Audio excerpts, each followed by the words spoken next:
aspirational hero. Move that aspirational, move that aspirational, move that aspirational, move that aspirational, move that aspirational, move that aspirational, move that aspirational goal. So the aspirational heroes need to be there. They need to be pure 100% from the beginning. They need to be at that unattainable goal of perfection and good and hopeful and inspirational and all of that. Move that aspirational, move that aspirational, move that aspirational, move that aspirational, move that aspirational, move that aspirational, move that aspirational. Stop deconstructing heroes. Aspirational, archetypal, motivational. Move that aspirational, move that aspirational, move that aspirational, move that aspirational, move that aspirational, move that aspirational, move that aspirational, move that aspirational, move that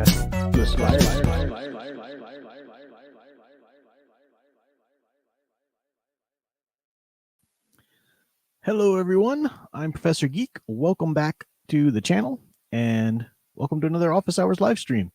We are back. I am on a different computer tonight, so you have to let me know how the if the audio is a little too hot or if anything's different or weird, but things are going pretty good with this computer anyway.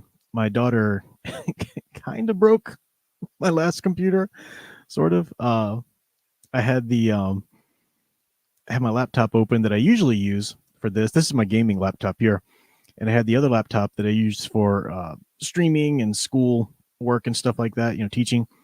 And I was joking with her about something, and she was really worked up. She was excited, you know, she was laughing, and I said something, and I did the classic dad move, you know, and she's on the autistic spectrum, for those who don't know. So she was to the point of just like, you know, she was stemming, which is when they flap their hands like this and stuff. And she had a phone in her hand, like some little phone in her, and she threw it when she was stemming, and it smacked the screen of that laptop, and it was a touchscreen laptop, and it didn't crack it or anything, but it hurt something behind it because it's all of a sudden it did that like screen of death, you know, crazy colors and stuff. The computer still works. I can still plug it in with an HDMI cable into my monitor up there or my TV or something, but the screen is busted, and I've got a limited space here in this little alcove that I've got here, so I decided I would use the gaming computer, try it out tonight, but I think it's working out pretty well. So everybody's saying it looks good, audio and video. Cool. Well, you can let me know if it sounds bad. But I hope you guys have had a good week. Like I said in the topic there, or in the description of the video, I do have a topic that we could talk about. But I thought too we could open it up for Q&A and question and answer, and see what people want to do. Clearest video you've ever seen. Oh, that's good. So maybe it's weird that the different laptop would change that. I don't know. You know what it could be though? This laptop is shorter. It's shorter, so more of the light that was behind the laptop screen is coming through, so it's a softer light emitting. Maybe that's part of it. Oh well. But welcome to the chat here first. Let's see who we've got here. Darth Enigma. I think Ghost Planet Max Inc. was first. Nathaniel Zalozball. Great to see you there. Got to come up with a few questions. Andre Hernandez. Good to see you. Private Eye in Retrospectiva. Good to see you. Leia Plus Size. All the usual people in here. RKO TZ913. Haven't seen you here before. So great to see you there. Imaginative Hobbyist, Daniel Heron, Birdman himself. What color is the white rabbit? Purple, obviously. Yeah, great to see some people here. Junk, Studio 96 Films, Spidey Rules. Welcome all. Welcome. Dr. Y. So yeah, I've got a topic that we can talk about if you want to. But Imaginative Hobbyist says, first question of the stream, the Munsters or the Addams Family? That's like asking chocolate or cheese. Both. And you might say that's not a very good analogy because chocolate and cheese are very different, and Addams Family and Munsters are both two spooky style comedy sitcoms. Yeah, but they're different, right? I mean, I love them both. I've never really been able to pick a favorite, and I have both, complete seasons. I just our series. I don't know. Sound Engraver and I watch them both, every September and the October. I mean, you've got the actual iconic Universal monsters there with the monsters, are types of them anyway, which is great. And then you've got the Adams Family, which is, from Charles Adams' wonderful comics. I don't know, just great cast. Couldn't pick, but good question. Good question. Love them both. I know some people are like team this or team that, but yeah. So Adams Family for you, Leia plus size. Yeah, I mean, no shame. They're great. It's kind of like I don't know that a lot of people are one or the other. It's like I saw a clip the other day from that movie Fanboys, which I forgot when that came out, 2000-ish maybe or something. The Fanboys movie about the Star Wars fanboys going to see the episode 1 or whatever.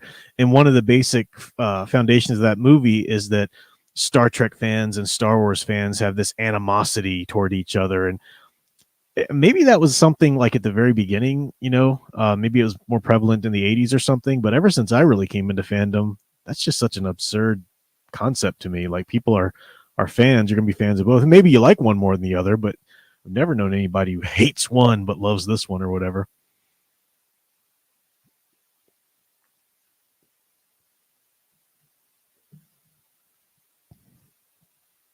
Yeah, Morticia and Gomez, that's just they were the first couple on television to really show affection toward each other. I mean, to really be a couple that was attracted, even aroused by each other, I mean, do you think before that parents were that they, maybe the husband gave the wife a peck on the cheek or something getting home from work, but that was it.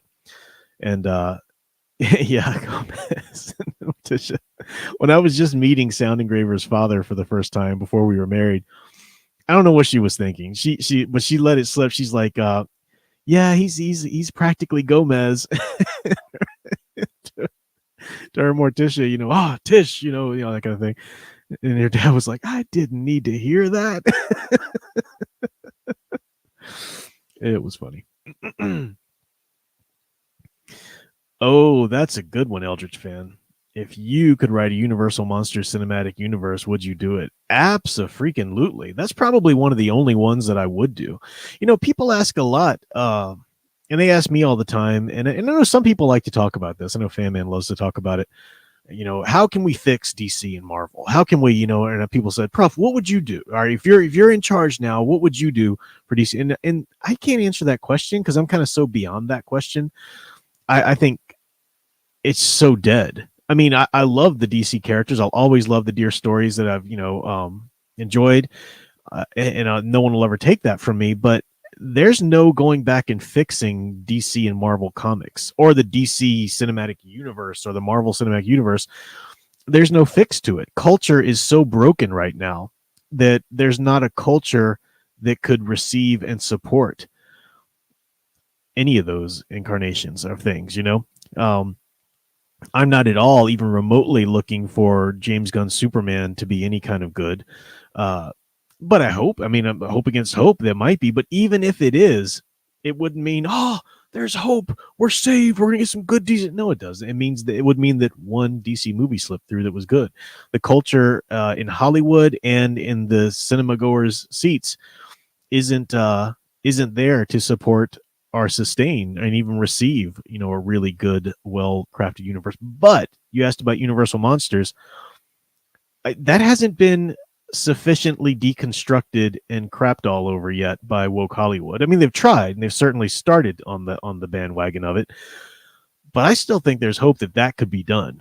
And I would love that because I talk primarily about superheroes on my channel, but man, I do talk about monsters and monster archetypes a lot as well, especially towards, the fall. I would love that. Would definitely love that. In terms of how I would do it, that's that's a big question. I have to think about that a lot more, I would give each movie their due. I wouldn't worry about crossing over yet. I would let it happen organically like the original films did. Once they had pretty much done what they could do with the Wolfman, then it was like, I mean, you couldn't really have a Wolfman Part 2 because just the same thing, it would just be the same thing. Larry Talbot or somebody else, if it was somebody, once you've done the Wolfman story, the tragic pathos of the, you know, even a man who's pure of heart and says his prayers by night can become a wolf when the wolfbane blooms in the full autumn light, uh, or full moonlight. That's a story. You need to have an idea for a second one. So, like, Frankenstein, great. Now the Bride of Frankenstein. Let's bring it, and that was a totally different aspect to the story. James Whale's second movie was a classic. Dracula, you had daughter of Dracula, son of Dracula, a little weird, but even the Mummy, had some different takes on it. So it was natural. What do you do with Wolfman then? It was kind of interesting. Let Frankenstein meet the Wolfman and see how that goes. And that was a really cool pairing too. I think there's so much to be done with that. I grew up watching Monster Squad and grew up on the Universal Monster movies. Loved that kind of stuff. Man, loved it so much. I would really have a blast with that. I can't give you a lot of details because I haven't really thought of it so much, but man, I would have a blast with that. That would be a lot of fun. I've always, it's sad to me right now that the Universal monsters aren't a part of public consciousness as much as they were. I mean, those movies were made, what, 30s and 40s? And I think 39, was that Dracula? I'm getting numbers, but, 30s, 40s. And those representations of those iconic monsters, Dracula, Frankenstein, Wolfman, Mummy, whatever, that was the go-to in people's minds through the 40s, 50s, 60s, 70s, 80s, even the 90s. Even the 90s, when they were remaking a lot of these movies, companies were still putting out toys for children that looked like these monsters. Remember there was a Burger King kids meal, I think in the 90s, that had these monster figures that looked like the Universal monsters, and that's unheard of today. Our culture today is so broken that it can't even think 15 minutes ago. It would never be able to hold on to something and let an icon sit, and do proper cultural work for more than a decade, more than a few minutes, but to say less of many decades. So I love that the Universal monsters could do that, and I would love to try to bring them back in some which way. I mean, the monster stories themselves are public domain, not the Universal take on them, but the monsters themselves are public domain. So who knows? I mean, we could do some stuff. It'd be interesting. Plus, I said, yeah, the movie Van Helsing was trying to do it. I rather liked it. I liked Van Helsing too. It wasn't a great movie. It wasn't even quite the caliber of film that, say, his Mummy remake was. That was pretty great. But I thought it was fun. It was fun. I would have done some things differently, but it was fun. I also enjoyed the animated film that they did, which was a prequel to the Van Helsing movie. And the animated film was a story about him going after Dr. Jekyll and Mr. Hyde. Because you remember at the beginning of Van Helsing, it starts with him chasing Hyde across the rooftops of Paris. And he said, "Hey, I missed you in London." And Hyde's like, "No, you didn't." And he holds his arm up and there's like a bullet hole through it. Well, the animated film is the story of him hunting Hyde in London. And there's some really cool aspects of that, like with Queen Victoria and all kinds of stuff. It was pretty interesting. So yeah, and I liked it when Van Helsing came out because that's when they released all of the special editions of the Universal Monster films on DVD with the little busts and everything. And I still have all those editions. I've got everything from Dracula, Frankenstein, Wolfman, Mummy, Invisible Man, Creature of the Black Lagoon. Our Creature from the Black Lagoon. Yeah, it was good stuff. Really good stuff. Yeah, the Van Helsing werewolves were great, Dr. Y.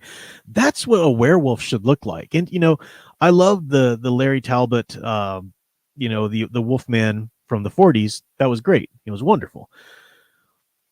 I hate it when they do a werewolf and they just make it a dog.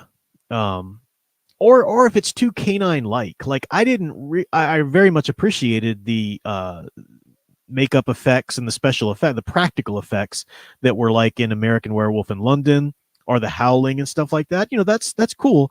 But I think a werewolf needs to be, I'm more interested in the Wolf Man the creature that can kind of stand upright. I don't want a creature on all fours, just like a big dog running around. However hellhoundish you want to make it and terrifying you want to make it, if it's just a big dog, it's like that's too real. There are big dogs in the world that we can be scared of, so it needs to be up on its hind. It needs to be walking on 2 feet, and I love the underworld lichens. That visual representation was great. Love the Van Helsing version of it, and but yeah, so it has to be like that. I really like the visuals in who was the director? Benicio del Toro. That the remake they did of Wolfman. I'm blanking on the director's name. That was interesting with Anthony Hopkins, Benicio del Toro, Emily Blunt. I think was that she the one in there. That was interesting. It wasn't perfection, but it was. And I love the makeup though. The way they took the classic Wolfman makeup and modernized it somewhat. Oh, that was so good. Loved it. Loved it. Loved it. Loved it. Yeah, Dark the Enigma just answered about lichens and underworld. Hey, Big Al popped in. Hello, everyone. Hope everyone had a great evening. Hope you have a great evening, Big Al. Hope your live stream or movie rewatch thing goes well. Yeah, Twilight just had the big dogs too, I guess. I never watched the Twilight movies because, I mean, man, you'd have to pay me. You'd have to pay me a lot to make me sit down and watch the Twilight movies. I mean, I know them. I know the gist of them. I know what they're about and stuff. And, man, hard pass. Hard pass. Sparkly vampires, yeah. No, no, no. No, no. Joe Johnston, that's right, who also directed Captain America: First Avenger, and he did the trifecta, the 3 movies that I love so much. I love his Wolfman remake, Captain America: The First Avenger, and Rocketeer. Kept wanting to say Rocket Man. Nope, different movie, Rocketeer. Yeah, Joe Johnston, man, he can do period so well. Not just that 40s period, but he really, what I love about his Wolfman remake is that he really honored the atmosphere of those Universal monster movies because they took place in their own little universe. It was a time long ago, but there were also elements of modern times in there. It was kind of like Batman the Animated Series, how Gotham is an amalgamation between like the 40s, the 90s, and all these different things. That's the feel that Universal Monsters movies had. They're in some sort of old world Europe, but there's also modern world touches here and there, and it's and he really captured that well in his remake, Joe Johnston's remake of the Wolfman. So yeah, it was good stuff. Now you got me thinking about that, talking about it. I gotta get a copy. I don't think I own a copy of that. I gotta get a good, maybe a steelbook copy or something, put in my collection. I gotta watch it again too. It was interesting. I thought the father-son rivalry thing was interesting. I would need to watch it. It's been a while since I watched it. I'd like to watch it again before I really talked about it in detail. But I do remember being pretty impressed by it. Not thrilled, not like, oh, this is everything I wanted from a Wolfman remake, but I remember being pretty impressed. So yeah, it was good stuff. It was good. Ghost Planet says Dracula's daughter chose woman because they're weaker prey to her. They were easy to feed on. There were some there were how do you say it? I guess homoerotic still applies to women, right? But yeah, there were some overtones in that, definitely. But I don't think that was such a cool movie. They could have developed Dracula's daughter more. There were really great touches. Like, I mean, it developed it in terms of other films. Bela Lugosi was supposed to play in that movie, but I forget it was. He was billed in something else, or there was some sort of disagreement or something like that, and he wasn't able to be in it. But I really wished he would have. That'd have been awesome. But the relationship between her and her minion, I forget his name right now, but that was fascinating. And you could have seen that delved into a little bit more in maybe some future films or whatever. So I was a little bummed that they didn't get to make more of that. But Dracula's daughter is seen by a lot of people as the end of the classic Universal Monsters era. Like that was the golden age, closed there. Movies came, but I mean, a lot of people don't realize that Bela Lugosi only played Dracula. Well, in the classic Universal Monster movies, he only played him once in the first Dracula movie. He did play him in the, I think they called him Dracula. Yeah. Oh shoot, not Laurel and Hardy. The other two, the one they're always meeting Frankenstein. Just a lot of brain farts tonight going on. What were they? You guys know. You'll say it out there in a second. But yeah, he played him in that, and then he played the vampire or stuff like that in other movies. But in terms of a Universal Dracula movie, it was just that first one. So yeah, good stuff. Abbott and Costello. I knew the chat would catch up to me here in a second. Yeah. Imaginative Hobbyist says the new film Abigail is actually a loose remake of Dracula's Daughter. I don't want any of that. Thanks for telling me that. I don't want anything to do with those. Wait, Abigail. Let me see. Is that one I even know of? Yeah, there have been a couple of new like vampire or Frankenstein movies or something like that, and they're all just straight garbage. The one about the baby's brain and the woman's body, and then the one about the teenager who brings back her. They just they get woke all over it. Okay, so I haven't seen Abigail. This is one is new for me. You guys tell me. I imagine it's made in 2024, so chances are it's got woke, in the very fiber of its being. But maybe I'm wrong. Some good things slip through here and there. So if I am wrong, you can let me know. But yeah. Studio 96 film says Tom Cruise was kind of the nail in the coffin for the dark universe.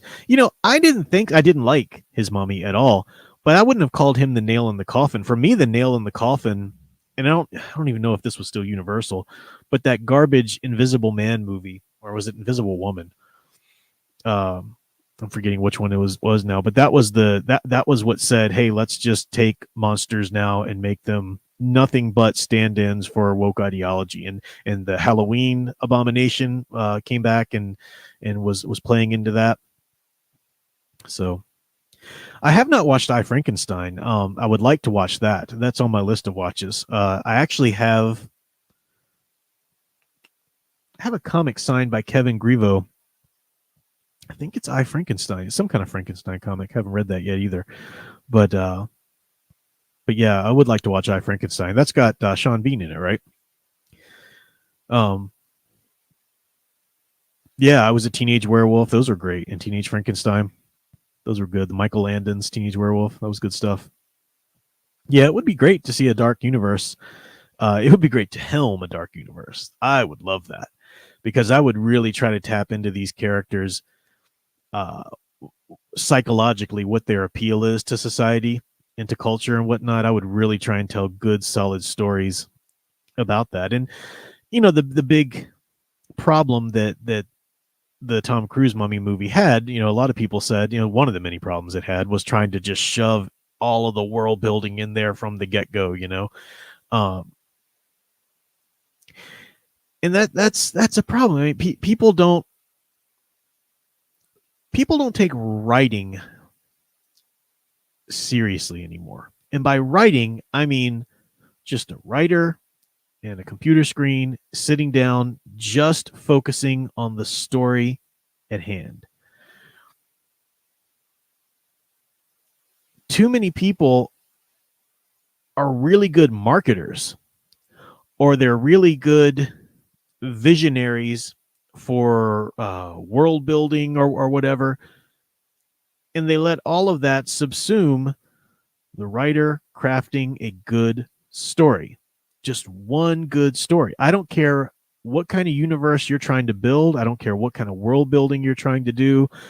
I don't care how many books down the line you're foreseeing this happen and that happen with this character. And, writers love to talk about that. Oh, let me tell you about what I'm writing. And then there's this, and there's this, and there's that, and there's this. Cool story, whatever, great. Do you have a solid story? One single solid story, beginning, middle, and end, act 1, act 2, act 3, character development, tension, pacing. Have you crafted a single good, well-told story? If you haven't done that yet, shut the flip up. I mean, really, that's and I don't mean that in a mean way. I mean, it's fun for writers to talk about their ideas, and that's fine. But too many people are getting traction on hyping an idea rather than writing a freaking story. This is my problem with, I'll just say it. This is my problem with the Ripperverse. I've thought more and more deeply about this, and there's no solid story. I mean, beginning to end, a solid, wonderful story. There's all the freaking hype in the world. There's all the amazing marketing. I mean, raking in money hand over fist. There's all of this. There's all these great people involved. There's all of the, some of them anyway. There's all of this what's going to be, what's going to come, what's going to, oh wait, don't miss what's developing. How long is it going to take for a single solid story to develop? It's not in the issues that are coming out right now. The issues that are coming out right now are like shining a light on a little piece of a painting, promising us that one day we'll get all the puzzle pieces of that painting and we'll be able to see the big picture. That's not something you can do with comics these days. You can do it with Marvel and DC traditional comics that were coming out every month, and stuff like that. Yeah, you could do that. But for indie comics, that's not the way our system works. That's not the way the distribution works. It's a really interesting case study. I was thinking about this to take the Ripperverse and compare it to the Nolanverse.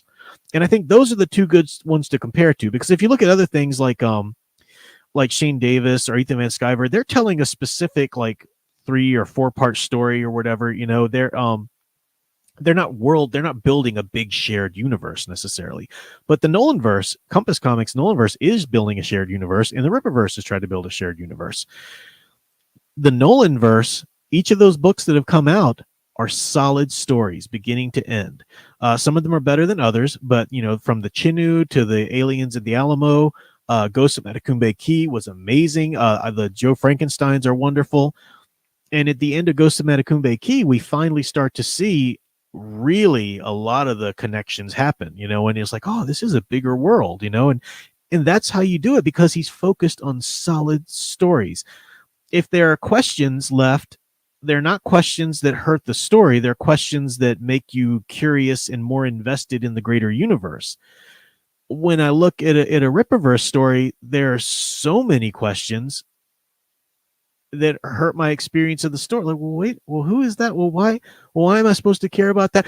Wait, you'll get it in like episode 15, 5 years from now or something. That's such a rookie move from a writer's perspective.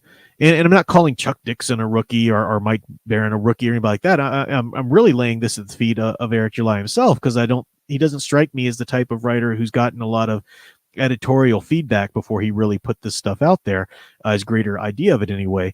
And I'm just saying that from the evidence on the page, because this is a common rookie mistake for writers. They will give you a draft, and I'm speaking as an editor because I do professional editing. I'm a writing professor. I've done, freelance editing, and I commonly see this where somebody gives you a draft, a creative writing, whether it's a comic script or a movie script or a novel or whatever, they give that to you and they say, and there's all these little Easter eggs in it. This is the J.J. Abrams style. Put your mystery boxes in there. And I'm thinking, you've got way too many threads that me as a reader, I'm supposed to be holding on to. Okay, I don't really know what that means yet. So remember that and hold on to that. All right. How does that fit in? Okay. All right. No, he tells me I'm going to find out later. Okay. So I'll hold on to that thread too. And by the end of the story, you've got all of these loose threads that you're just hoping maybe one day will be tied together or developed into something. And I tell the writers of these manuscripts all the time, no, you got to scale way back on the mystery. You got to focus on telling one distinct story. Give me that Freytag pyramid, something I can follow and be invested in. And then you can add things that hint to the other things, So if, comic books, for example, you have your main plot, your A plot, and then you have a B plot, a subplot, which kind of follows along a little less developed. But by the time the A plot is all wrapped up, the B plot steps in and becomes the A plot, and that's how to write a good series, whether it's comics or television or anything like that. And I'm not seeing that from a lot of these things. And that's what, that's going back to the Universal Monsters. That's what they were trying to do when they were trying to make the Dark Universe. And that's what Zack Snyder was trying to do by throwing everybody into, it's like the second freaking movie, of quote unquote Superman. And, we got to bring a bunch of people in, and no, hard pass. Develop a story. Tell me a good, solid story if you want me to take you seriously as a writer. I don't care about your world building. When I open up a new series or open up a new book or a new comic, world building does have its place. And if you're a crap world builder, yeah, you may need to improve your chops on that. But far too many people just want to love to talk about their world building to you. No, earn the right to tell me about your world building. Tell me your story first. And it needs to be a complete story that takes me on a ride, that tells me about these characters, invests me in these characters, makes me care about these characters. It doesn't need to be a little puzzle piece. Look how cool this puzzle piece is. Look at the colors. Look at the art in this. Isn't there so much cool things going on in this puzzle piece? Yeah, but how does it? I mean, where is this? What is the part of that? You gotta wait. You gotta wait. No, I'm not gonna wait. Screw you. I'm gonna go find another story that gives me more than just a tiny little piece. Anyway, I knew a rant would get in here somewhere. So, all right, let me go back and see if I've missed anything here. Let's see. Guyvart, good to see you there. Gentle Savage, great to see you there. 70%, 35% done. What have you got? 75% put up or shut. What are you talking about there? Not quite sure what your topic pertains to. Sorry, I'm just kind of jumping in to tag comments here and there. Gentle Savage said, Prof, off topic, is Wolverine another example of a character who fits the frontiersman archetype? That's an interesting question. Now, I'm not a big Wolverine expert. There's a variation of the frontiersman, which is the wanderer, and I think a lot of stories Wolverine fits in there. But the frontiersman has to straddle two distinct boundaries. I don't know if, I mean, maybe a certain story, you could look at a certain thread or a certain run, of comics or whatever that did this with them or that. But I don't really see, I don't know. I'd have to read or really explore that a lot more. He's not an anti-hero. He's a vigilante. He's more like I see Wolverine more as like a Conan the Barbarian type wanderer, which is a variation. It's in the same, family of the frontiersman. But I've never been one to really read a ton of his books or anything. I just know from the movies, and I've seen obviously the X-Men cartoons and whatnot. So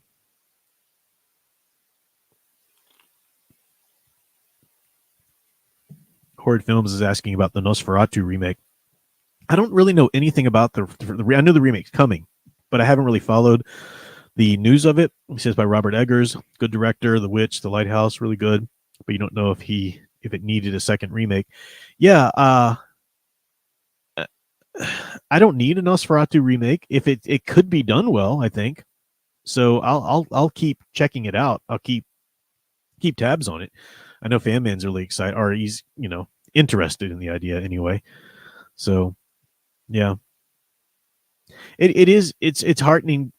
On the one hand, it's heartening to see a return to some classic monster stories. On the other, it's like, oh man, come on, don't ruin those two. So we'll see. I got you. Eldritch is 75% done with the draft. What have you got going on? Yeah.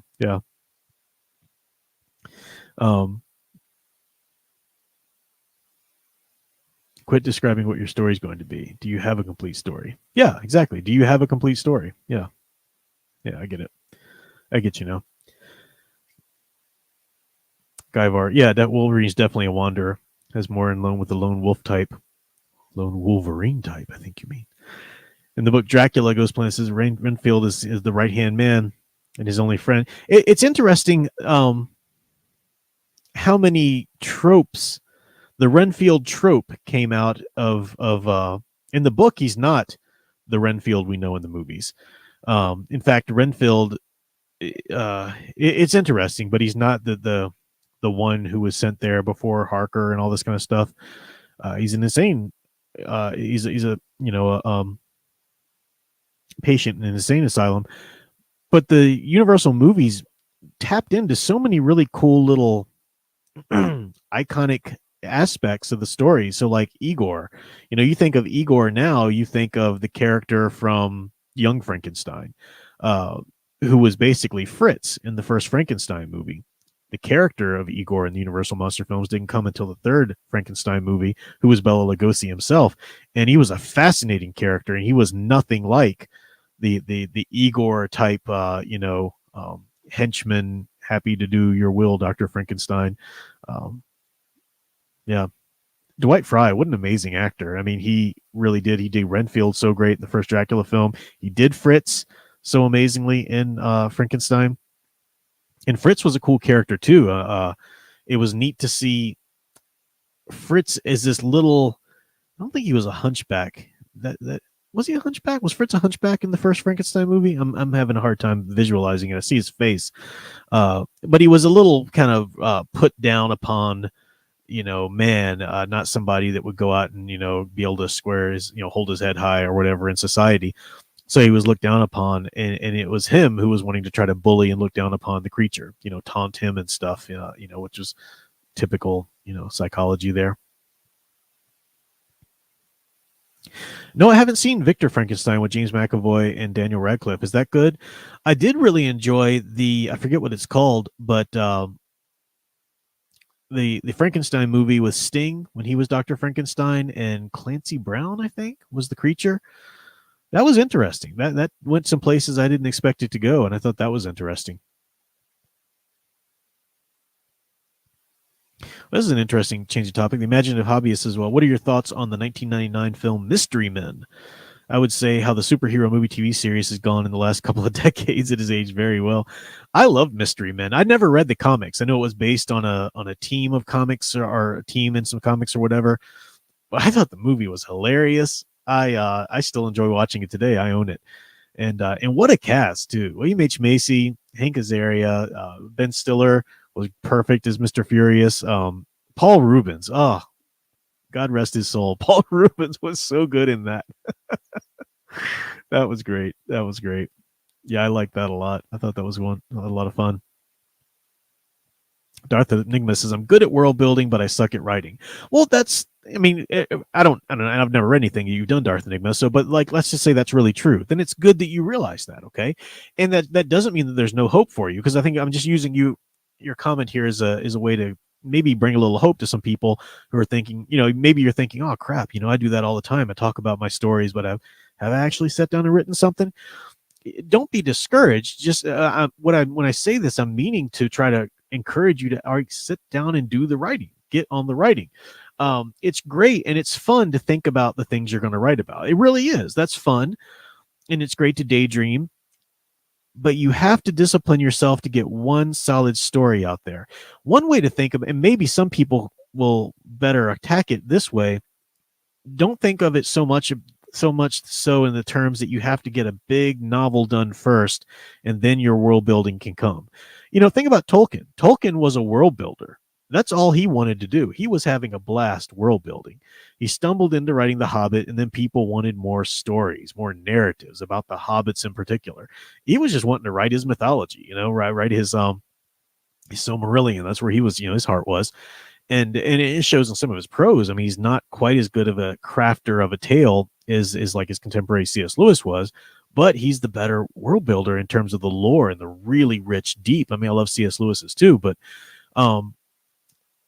think about, okay, it's not so much I've got this novel and then from it, or this one story, and then from it needs to spring the world building. So I can't think about the world building yet. No, go ahead and have all the fun you want with your world building. Take all the notes, design all the characters, write all the maps, whatever you want. But pick little places or time periods, geographic locations, certain historical moments in your world building or whatever, and go in at first and just try and write a short story about that one event. And in that short story, imagine that somebody's, this isn't like the first thing that they're going to read and this is going to springboard them into your world. No, just try and concentrate on writing just even a short story about this one event that's in your world, and you might write it first and you might it might kind of lose the reader because they don't know a lot of different things. That's okay. That can be fixed in revisions. And if you get, maybe one of those short stories can develop into a longer narrative, or maybe you end up with just a lot of different stories that take place in this universe. And if you put in the work to revise them enough, then they can end up being, you know, a good little collection or compilation or something like that. So yeah, that's you know, just trying to finish off that idea there. Let's see. Short stories are a great start, Junk. I agree. I think everybody needs to be able to write a short story before you even try to write a novel. Short stories teach you so much. Not everybody who can write short stories can write novels, and not everybody who can write novels can necessarily, you know, write short stories well. But if you don't start on short stories as a writer, then you're missing so many lessons that, you know, short stories are a microcosm of novels, of lessons you need to write a novel. Now you do need a special, unique set of skills, and you know you need to learn some unique things in terms of a novel, keeping readers' interest through long form and all of this. But being able to write a good short story tells you the arc. And you know, you think about a novel, you're going to need a lot of little mini arcs. You're going to need a lot of chapters and whatnot. But a short story tells you, teaches you how to, you know, maintain pacing and tension, and really, you know, stake out some character development and so forth. And that's, you know, that's necessary. In a short story, I think it's also easier to really focus on the language. Focus on the language. Not enough writers worry about that. So on the one hand, I'm saying, you know, too many writers are thinking about their world and their, you know, things that are going to happen, and they're not really focused on the actual story. And I also think that too many writers, even if they're focused on their story, which is a good step, they're not focused enough on the language, the prose on the paper, you know. Or if it's a comic, yeah, the art, but also the nature of the dialogue and narration that does make it to words on the paper. That needs to be combed over and really tightened up and made concise and crisp, and you know, if you are going to flourish, it has to be a reason for the flourish. And you know, too many people think, well, yeah, I speak English, so yeah, I can write. It's the idea is the thing I need. I need a good story idea. Well, no, I mean, we talked about that. You need all kinds of pacing, tension, and things like that to craft a story, but you also need a handle on the language. Can you write in coherent sentences? Can you write in a good sentence length variety? Can you write in a sentence structure variety? Do you know the four basic sentence structures? Do you know the difference between, you know, a comma and a semicolon and how they should be used, you know? And if you don't know those basics, I know it might seem very boring to you, but you need to get yourself a grammar book, because these are the tools of your trade as a writer. They're words, written words. If you don't have a good grasp on those, you need to you know, hang it up. And then far too many people do that, you know. Let's see here. Guybart says, I look at C.S. Lewis' world as a combination of Greek mythology and fairy tales, while Tolkien's world is more Norse mythology. I mean, you've got their influences there, definitely. That's where they get those. Leia Plus says, do you think Hollywood actors really understand Batman? They say they want to play him, but do they really understand who he is? No, no. To be honest, I've never really heard an actor describe Batman or their take on Batman in a way that's like, yes, that's him. Now, the one that's closest to actually portraying him in my mind is, in terms of live action anyway, is Michael Keaton, because Michael Keaton didn't play a divided personality. He didn't play, okay, this is me, and now I'm Batman. Okay, now I'm Bruce Wayne. You know, that was what drove me crazy about Christian Bale's Batman. You know, it was Beast Boy and Wuss Boy. That's who Christian Bale played as Batman, you know. What I liked about Michael Keaton's portrayal is that you had these two sides to his personality, but they were both in the same container, and one could come out at any minute, you know. And I'll even talk about that. I show my students the scene in which he goes to Vicky Vale's apartment, and he's trying to tell her that he's Batman, but he can't quite do it. And at first he's Bruce Wayne, and he's not wussy Bruce Wayne, because there's no such thing. Bruce Wayne is Bruce Wayne, and he's trying to tell her, but he's, you know, and it's a funny moment too. He's like, you know how somebody gets up and they have a, you know, they kiss somebody goodbye, they go to a job, you know, he's trying to tell her, he doesn't know how to tell her, and she's thinking, oh no, you're trying to say you're married. He's like, no, not that. And I think even before that, she's fussing at him or whatever because of ditching her on this date or whatever. and he's trying to apologize, and eventually he just shoves her down on the couch and says, "Look, you're a real nice girl and I like you a lot, but right now, shut up. I have something I want to tell you." And that was like the Batman stepping in, to the Bruce Wayne persona, and that's cool. And you saw that in Kevin Conroy's Batman in the animated series, to an extent that it could be on a children's cartoon. But that's really cool Batman. Both of these aspects are in him. It's not just, okay, now I'm one character because I've got the suit on. Now I'm a different character because I've got my, three-piece suit on. It's no, these aspects are in him, period. And I'm sick to death of seeing wounded, sad, psychologically a child Bruce Wayne. That's Robert Pattinson did that. Christian Bale did that. And no, that is somebody who didn't fully process and move on from their parents' deaths. And that's what actors just like, oh, they're just rubbing their nipples over a part that they can get like that. Oh, there's going to be traumatic, whatever issues. Hey. No, Batman processed that. It still affects them as it should anybody, but he processed that and moved on to positive activism, which is what he does as Batman. He's not emotionally scarred in a twisted psychological mess from it, PTSD. No, stop it, for crying out loud. Stop that garbage. I hate that. Yeah, so got me on another rant there.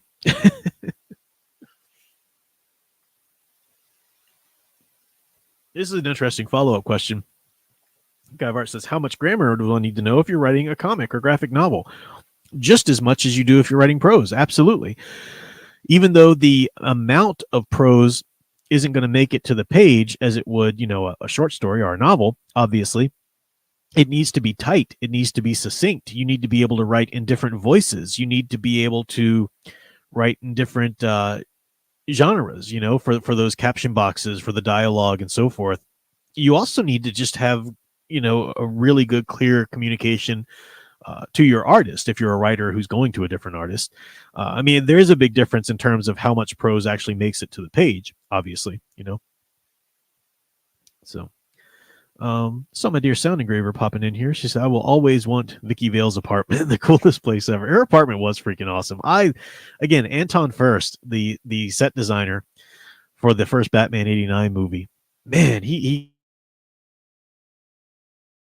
words for it, and he so deserved it. It's such a cool look. We wouldn't have had the great universe, the film noir like universe we had in Batman the Animated Series if it wasn't for Anton Furst and Tim Burton giving us that amalgamation of 40s style, 90s styles and architecture and whatnot in the movie. That was great. Speaking of Batman 89, I should say this just while we're on topic and before I forget about it. But I just found out about this the other day. I don't know how long the news has been out, but John Jackson Miller, the great John Jackson Miller, who is, I think, easily one of the best writers from the Star Wars EU. I think he's done stuff for their garbage new Disney continuity or whatever, and he's done other stuff too. But man, he is just phenomenal. He wrote Kenobi, which we did the book study of. He wrote the great Knights of the Old Republic comics. He wrote the Knights Errant comics and novel tie-in. I mean, he's just written so many great things, and he's a wonderful writer, kick-butt writer. He is actually writing a novel sequel to the original Batman 89 film. It's coming out this fall, I think in October.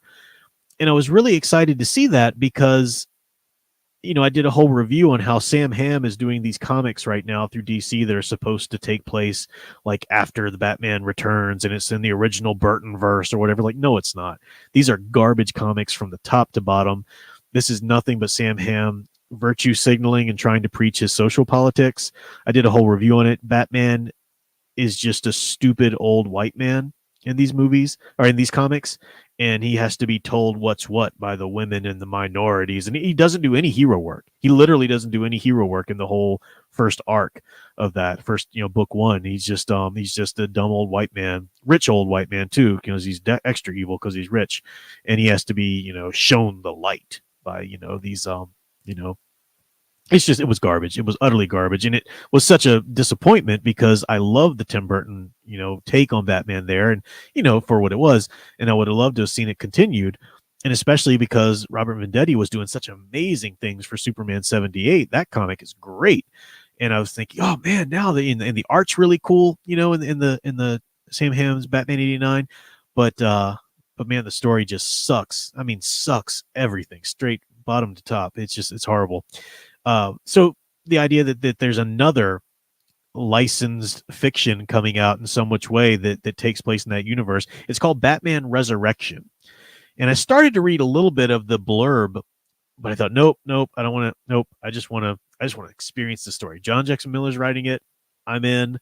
I hope it's not woke. I hope it doesn't go into the, I hope it doesn't play at all into the continuity of the comics. And it's supposed to be a sequel again to the very first movie. So I don't know if it's supposed to work toward Batman Returns or if it's just supposed to go its own way. I don't know, but I'm excited about checking that out. I don't know if you guys have heard anything about that, but it's pretty cool. You can get pre-orders now.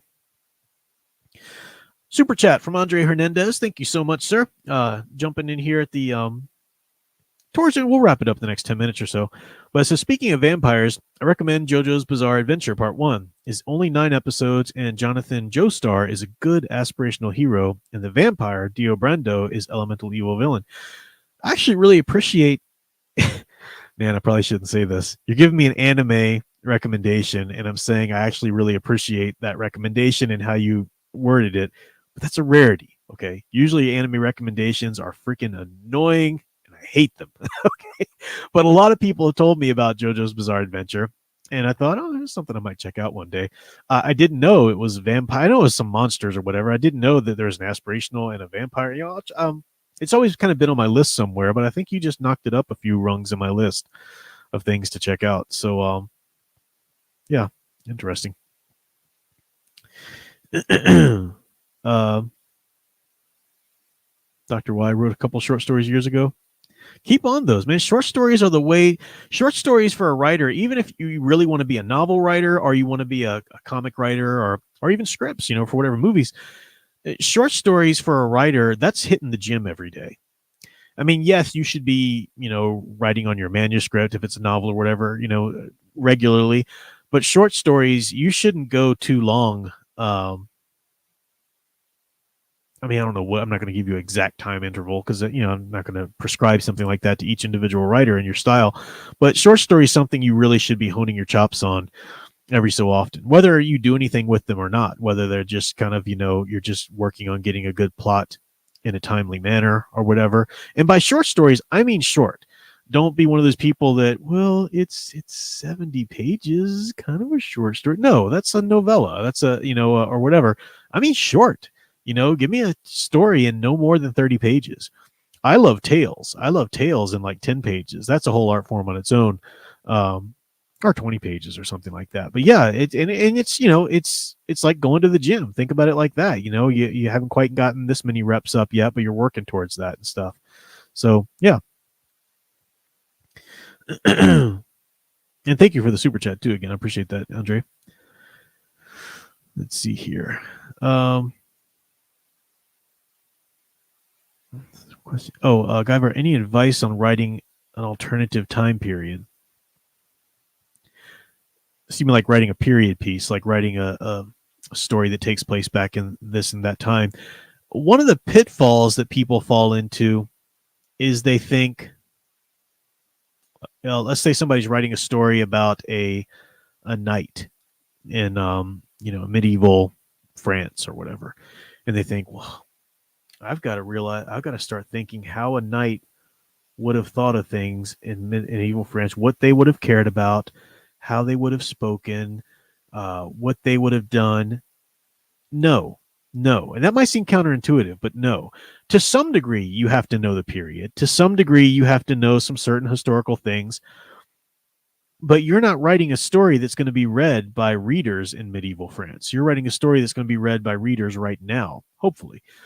So if it's a period piece, you need to sort of bridge that gap a little bit between enough of that period to make it worth setting in that period and everything, and to have the fun of it. But you're writing to modern readers, and not readers in that time period. So that's I could say more about that, but that's one pitfall that some writers fall into. That they really got to put everything in this story has to be historical, and not really. In fact, it shouldn't, because you're not writing to historical readers. You're writing to modern readers. And our view, our interest and fascination with whatever historical time period is never really a view or fascination with the literal time period, what it was to literally live back then, because we can't have that. We don't know. We're beyond that. So we have some sort of colored, uh, romanticized view of it in some which way or another. And I don't think there's anything wrong with that. Uh, I think we should embrace that and let it. It's kind of how it's what makes historical fiction genre fiction, because it takes our real world um, issues and recontextualizes them into a good story. So yeah, I mean, again, I'm being sort of brief with that. We could go into a lot more details, but it's an interesting thought. It's an interesting comment or topic. Oh, that's a good one. What film adaptation do you consider to be superior to its source material? Says the Imagine Hobbies. Jaws is one personal example for mine. I've heard that. I've never read the book Jaws, but I could imagine that. Um, I've got examples of that, but they're all kind of escaping me right now. Um, I do. Every now and then I think about that. I think the movie really improved upon that book. It does happen from time to time, but you asked me, so now I can't think of anything. If I do, I'll let you know. I'm also like keeping an eye on the time here because I don't like to spend too long on the Saturday night streams anyway. Sound Engraver says I'd be happy if I can write a short story a month. Mine are longer, between 2,500 and 50,000 words. I'm really bad with my dyscalculia at gauging word counts. People give me word counts. I'm like, that means nothing to me. Sound Engraver knows this too. If you give me a page count, I can kind of conceptualize how many pages are in my hand or whatever, but word counts I can't really gauge too well.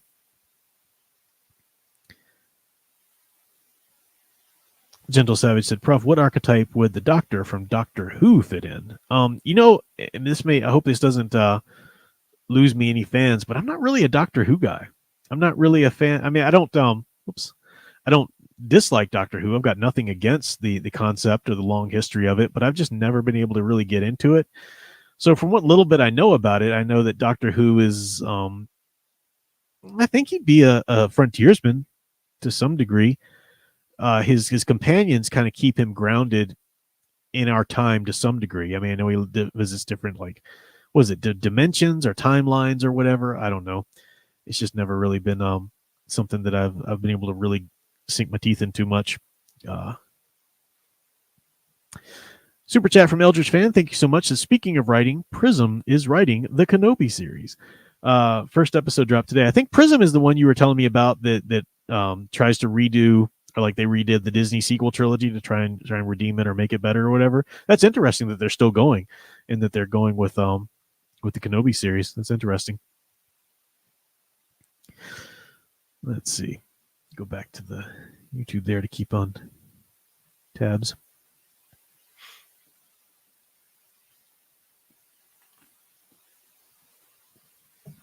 Andre Hernandez's thoughts on Tim Burton's Willy Wonka movie with Johnny Depp. Do you plan on seeing the new Wonka movie? I don't. I have no interest in seeing the new Wonka movie. I don't know anything about it, but I haven't heard anything that would make me want to see it. I liked Tim Burton's Charlie and the Chocolate Factory. It's funny because the original classic movie anyway was Willy Wonka and the Chocolate Factory, but it really focused more on Charlie's story. And Tim Burton's was called Charlie and the Chocolate Factory, but really focused more on Willy Wonka's backstory. The first one was better. Obviously, Gene Wilder's was better. But I love Tim Burton's aesthetic. I love Johnny Depp, Christopher Lee, for crying out loud. I thought the second one took it to some interesting places. If I had to pick one, it's the classic one in a heartbeat, Gene Wilder. But I didn't hate that one. Don't really have any interest in seeing the new one. I'm sick of this rehashing. This may be a topic for another time, but Sound Engraver and I we're talking a lot about, how nostalgia really is just sort of killing stories. I've talked about that a lot. I've said so many aspects of it in different streams, but maybe we should do one sit down stream and just kind of really going into it. I mean, even in a case like Wonka, which to my knowledge, I don't know, maybe you guys have seen it, maybe you liked it, whatever. But to my knowledge, I haven't heard anybody saying this or that was woke. I haven't heard anybody saying this or that was great about it either. I've heard people say it's just kind of, yeah. And I think what a horrible thing to happen to a beloved franchise of old. I mean, telling Willy Wonka's backstory. Well, Tim Burton did that a bit, in flashbacks and whatnot. I don't know. I don't really enjoy modern movies aesthetic, their styles today. I just don't. It just seems so vapid. It seems so soulless to me.